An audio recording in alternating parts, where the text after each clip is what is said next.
नमस्कार मित्रांनो मी आपला मनोहर पाटील। नेहमीप्रमाणे आजचा व्हिडिओ हा अपंग व्यक्तींसाठी अतिशय महत्त्वपूर्ण ठरणार आहे। का? कारण ज्या लोकांचे, ज्या अपंग व्यक्तींचे, दिव्यांग व्यक्तींचे त्यांचे पैसे एप्रिल महिन्याचे असो मार्च महिन्याचे असो त्यांच्या अकाउंटला आले नसतील तर ते का आले नाहीत याची संपूर्ण डिटेल आपण पाहणार आहोत। तर मित्रांनो, तुम्हाला आता UDID कार्डची ई-KYC करणे ही अतिशय महत्त्वाची आहे आणि बंधनकारक देखील आहे। तर UDID ची किंवा UID ची किंवा दिव्यांग व्यक्तींची जी ई-KYC ती कशी करायची याची संपूर्ण डिटेल आपण पाहूया।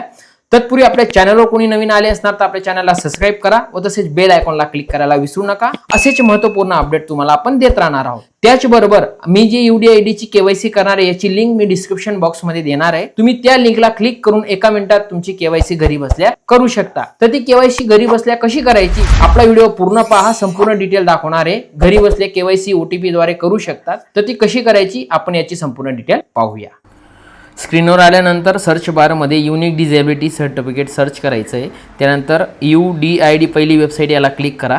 क्लिक करून झालं तर तुमच्यासमोर पोर्टल ओपन होईल। त्यामध्ये पहिलं आहे अप्लाय फॉर UDID, याला क्लिक करा। खाली स्क्रोल करून टिक करून सबमिट बटनाला क्लिक करा। झालं। आता 4 नंबरचे ऑप्शन आहे त्याला क्लिक करायचं आहे आणि त्यामधील 2 नंबरचे ऑप्शन आहे माय डिझेबिलिटी सर्टिफिकेट लॉस, याला क्लिक करून सबमिट या बटनाला क्लिक करायचं आहे। संपूर्ण प्रोसेस नीट पहा, लाईव्ह करून दाखवतोय, 2 मिनिटाचं काम फक्त। आता इथं तुम्हाला एनरोलमेंट नंबर किंवा UDID कार्डवर जो नंबर असतो इमेजची सिरियलचा तो नंबर इथं आता फिल करून घ्यायचा आहे। मी फिल करून घेतोय आणि खाली तुम्हाला तुमची जन्मतारीख टाकून कॅप्चर फिल करायचा आहे आणि लॉग इन बटनाला क्लिक करायचं आहे। मी संपूर्ण डिटेल तुमच्यासमोर लाईव्ह भरून देतोय। इथं कॅप्चर टाका आणि लॉग इन बटनाला क्लिक करा। त्यानंतर तुमच्यासमोर पोर्टल ओपन होईल। इकडे राईट साईडला जे अपडेट ई-KYC आहे बघा त्याला क्लिक करायचं आहे। क्लिक करून झाल्यानंतर इकडे आधार नंबर ऑटोमॅटिक घेऊन जाईल। इथं टिक करून जनरेट OTPला क्लिक करायचं आहे।